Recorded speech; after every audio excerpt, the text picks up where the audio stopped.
Hello there, YouTube. SilentFan85 here, also known as Kenny in real life, and I am not dead. I am actually alive.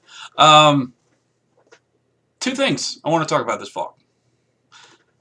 Two things that apparently, for some reason, the first one, which I have no idea why people would disagree with me, but the first thing is about Owl City, who is an artist.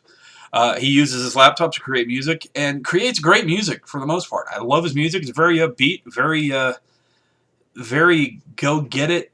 If that makes any sense. It's in the music, when you're listening to music, how I like to really express Owl City is that it's like it creates an audio visual in your brain of just fantastic imagery of like beautiful scenery. It's really hard to explain. But with that said, I have just really recently started listening to Owl City, thanks to the end credits of Wreck-It Ralph, which I thoroughly enjoyed. And I'm actually really excited to hear that they're potentially making a second one. But time will tell on that one. But let it also be known that I have not done any research, thorough research on this artist. I honestly don't know the reasoning behind what I've been hearing about him, but people that I have encountered on a day-to-day basis either immediately turn his music or just have grown weary of it. I don't know. It's really weird.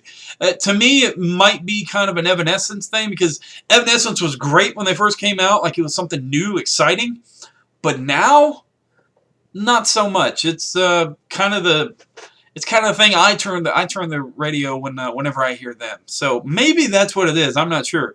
But with that said, Owl City, I've been listening to them to and from work, and even at work sometimes. But I work with other people, so you're going to listen to other music as well. And they ask if they can change it, and of course, you got to agree with them and just go with what they want to listen to sometimes. But this guy is terrific. He does great music. He's actually done some duets with other artists. And again, the visuals in your brain that are triggered by the lyrics and the audio that goes along with it, the percussion, and you could tell all of his music is, again, electronic because he creates it on his laptop. But the only thing I can think of as that equivalent is that his music is like Avatar, in a way. The movie. It's terrific visuals. I mean, just gorgeous. It's gorgeous music. But maybe in its own right, like Avatar, people just maybe don't grasp the depth of the movie. Now, I say that, and of course Avatar gets compared to a lot to like Pocahontas and all that, which I'll agree. There is some basis to make a comparison between Pocahontas and Avatar. But then again, a lot of movies have been using a lot of the same formulas for a long time. And with that said, it works. People relate to it. People grasp it.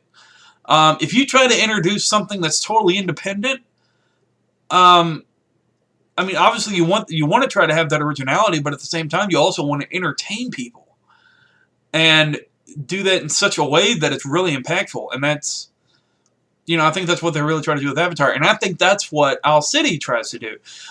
In my opinion, and again, let it be said, I have not done any research on this. This is just again, an under-researched opinion, but in my opinion, I think he does it just for the hell of it, for the fun of it, to create music, to create something that he really enjoys and he thinks other people would enjoy. Now, maybe a week or two from now, I'll find out something that'll totally change my mind, but this is in my brain and in my heart at the moment. But again, this guy's music is very uplifting. And so I have to ask you, as a viewer, if you have listened to Owl City, and if you have, what's your take on the guy? What's your take on the band, on the music? I'd like to know. Be sure to let me know down below. The second thing I want to talk about, this is probably going to get pretty controversial, depending on your beliefs or your opinions or upbringing. And before I get into this, let me just say, I was raised Christian. Christian beliefs are a part of my heart, the core beliefs anyway. And it's the way I was raised, and it's in my blood, and it is how I will raise my children, to an extent, with that said. Now, what I really want to kind of get into here, and I'm going to try not to babble about this, but it may be kind of hard because stuff goes on in my brain and I just want to fire it out. When the Bible was written, thousands of years ago, that was at a point in the timeline for humanity when people were trying to understand the world, when they were trying to grasp what world and what reality they lived in. It's the same premise with Greeks and their Greek gods. They were scared of the world. They didn't know how to understand it. They needed something to relate to really, again, grasp and something to understand and hold on to give them hope. And that's where I think the story of Jesus Christ comes in. It is a story of hope. It's a story about a guy that gives himself up for humanity.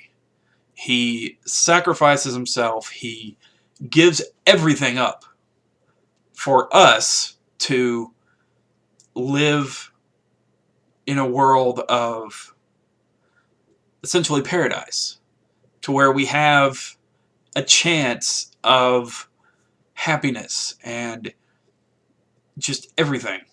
Okay, and that is the core amount of the story. Now, it could be said that a lot of people preach that he was the way, the light, the entry into heaven. But the way I see it, it's a story, and he was a man of, again, giving. Gave everything. Even his own life. And so that's where the story is beautiful to me.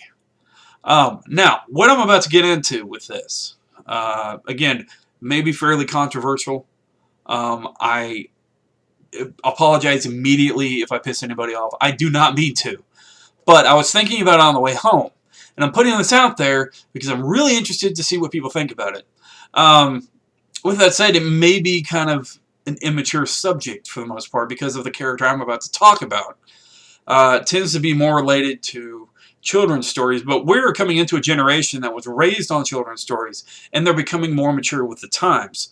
So I may be a little bit early with presenting this idea or this hypothesis, but the way I think about it, back when the Bible was written, if you took the story of Kal-El, Superman, all right, you see where I'm going with this, and you placed it back in placement of where the Jesus Christ story comes in, do you think it would have the same outcome? Now, personally, I think it's kind of on the same level. Because, and again, with this said, I don't think Mr. Siegel, the creator of Superman, really thought the story would relate this way to anybody, but essentially when you get down to the core characters of both characters, they are both aliens in their own right, fighting to save humanity in one way or another. To be an ideal, to be something for people to look up to and to strive to be like. And that's where the stories are very similar for me, for the characters, because I think about it and I put the story of Clark Kent, this alien that came to our world, who has this humongous amount of power, especially back when the character first started, 1930s, 1940s. He could destroy planets with a single blow. He could create new universes at will. So, it's just crazy, especially with that kind of power. He commanded awesome power. But he respected it. So, you put him back in, for example, Jesus Christ's setting. I think from the writers back then, if you had the writer of the mindset that they had when they were writing the Jesus Christ story, or retelling Jesus' story, as it were, then you essentially get the same concept. Both people wanted to save humanity. Okay, so now that I've presented that, what I kind of wanted to put out there is, and again, this is where it's already a little bit controversial, but if you were to start Jesus Christ's story today with the knowledge we have, would it be as impactful as it was back then? Probably not. Because in that era of the story, his story was just starting. So, what I'm really trying to get at is that how will people see Superman 1,000 years from now, 2,000 years from now, if it's still around, if that story's still around. But Superman being probably one of the most infamous DC characters and comic book characters, the grandfather of comic books, great-great-grandfather, the epitome of comic book characters, I'm fairly sure at least a faint ideal or concept of what he is today will be present in years to come. Again, if humanity isn't wiped out from something. But what will he be from then? Would there be a religion dedicated to maybe what he stood for? Because, again, as we go further along in these generations and these ideas, since they have been introduced, and people growing up on them and learning these ideas and putting it on to their children and their children's children and their children's children's children, ideas grow, ideas expand. And there have been religions created off of crazier things. So that's what I'm curious about. I'm curious as to where it might go from here. Hopefully you see what I'm saying. And if you do, be sure to comment down below. I did ramble a little bit, but I'm really curious as to what my subscribers might think about the whole thing. And again, I do apologize if me comparing Superman to Jesus Christ made anybody mad. I didn't mean to. Dramatic pause. I know, I do that a lot. I'm sorry. I'm thinking about ideas in my head as they're coming out. It's really the best way I can really get my ideas out there, aside from writing them, which I do a lot. In fact, I've got about close to 500 ideas written down on my computer that are about 2 to 3 pages long. But I don't really share them with anybody. But yeah, so anyway, what do you think? Be sure to let me know down below. Thanks for watching. Be sure to like, subscribe, comment. And for now, salute.